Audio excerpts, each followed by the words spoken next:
আসসালামু আলাইকুম। আজকের ভিডিওতে আমি আপনাদের সাথে শেয়ার করব কিভাবে অ্যাকোরিয়ামে লবস্টার মাছ পালন করবেন, কি কি বিষয় খেয়াল রাখতে হবে, তাদের জন্য কেমন ট্যাঙ্ক দরকার, তাদের খাবার কেমন হবে এবং কোন কোন ভুলগুলো আপনাকে এড়িয়ে চলতে হবে। যদি আপনি লবস্টার রাখতে চান বা রাখার চিন্তা করছেন তাহলে অবশ্যই ভিডিওটি শেষ পর্যন্ত দেখবেন। প্রথমেই কথা বলি পানি নিয়ে, কারণ লবস্টারের জন্য পানির কন্ডিশন ঠিক রাখা খুবই গুরুত্বপূর্ণ। তাদের জন্য টেম্পারেচার 22 থেকে 26 ডিগ্রি সেলসিয়াস সবথেকে উপযুক্ত। পানিতে অবশ্যই ফিল্টার ব্যবহার করবেন, কারণ পানি পরিষ্কার না থাকলে সেখানে লবস্টার মাছ বেশি দিন বাঁচে না। এছাড়াও নিয়মিত পানি পরিবর্তন করবেন, প্রতি সপ্তাহে মিনিমাম 20 থেকে 25% পানি পরিবর্তন করে দিবেন। এতে অ্যাকোরিয়াম পরিষ্কার থাকবে। এয়ার স্টোন ব্যবহার করবেন, তাহলে তাদের জন্য পরিবেশটা আরও স্বাস্থ্যকর হয়ে উঠবে। এবার কথা বলা যাক লবস্টারের খাবার নিয়ে।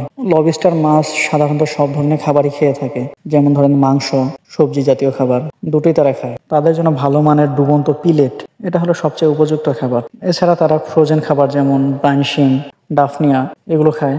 তাদের জন্য আপনি ছোট মাছ, তারপর চিংড়ি মাছ ছোট এগুলো দিতে পারেন, এগুলো তারা অনেক পছন্দ করে। এছাড়া আপনি সবজি হিসাবে শসা, পালং শাক, তারপর আপনার গাজর এগুলো হালকা সিদ্ধ করে দিতে পারেন। খাবার দেওয়ার সময় খেয়াল রাখবেন যাতে খাবারের পরিমাণটা খুব বেশি না হয়ে যায়। বেশি খাবার দিলে খাবার পচে গিয়ে পানিকে দূষিত করবে, যা লবস্টার মাছের জন্য প্রচুর ক্ষতিকর। অনেকের মনে একটা কমন প্রশ্ন থাকে যে লবস্টার মাছের সাথে কি কি মাছ রাখা যায়। তো লবস্টার মাছের সাথে ছোট মাছ না রাখাই উত্তম, বা কোনো মাছ না রাখাই উত্তম।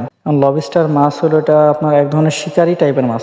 এরা খুব সহজে শিকার করে, বা রাত্রেবেলা যখন অন্য মাছ দেখা যায় নিচের দিকে নেমে আসে তখন তারা তাদেরকে শিকার করে খেয়ে ফেলে। লবস্টার মাছের একটা অন্যতম দিক হলো খোলস পরিবর্তন করা। তারা কয়েক সপ্তাহ বা মাস পর খোলস পরিবর্তন করে। এই সময়টাতে তাদের শরীর অনেক নমনীয় থাকে, তাই এই সময় তারা নিজেকে লুকিয়ে রাখতে বেশি পছন্দ করে। কেননা এই সময় অ্যাকোরিয়ামে থাকা অন্য লবস্টার তাদের উপর আক্রমণ করে, এমনকি মেরেও ফেলে। তাই আপনার অ্যাকোরিয়ামে পর্যাপ্ত পরিমাণ হিডেন প্লেস রাখবেন, যাতে তারা সেখানে লুকিয়ে থাকতে পারে। লবস্টার মাছের একটা বাজে দিক যেটা আমার কাছে মনে হয় সেটা হলো তারা অ্যাকোরিয়াম থেকে হেঁটে হেঁটে চলে যায়। তাই অন্যান্য মাছের অ্যাকোরিয়ামের থেকে লবস্টারের যে অ্যাকোরিয়ামটা সেটা একটু উঁচু রাখবেন, যাতে তারা সহজে পার হতে না পারে।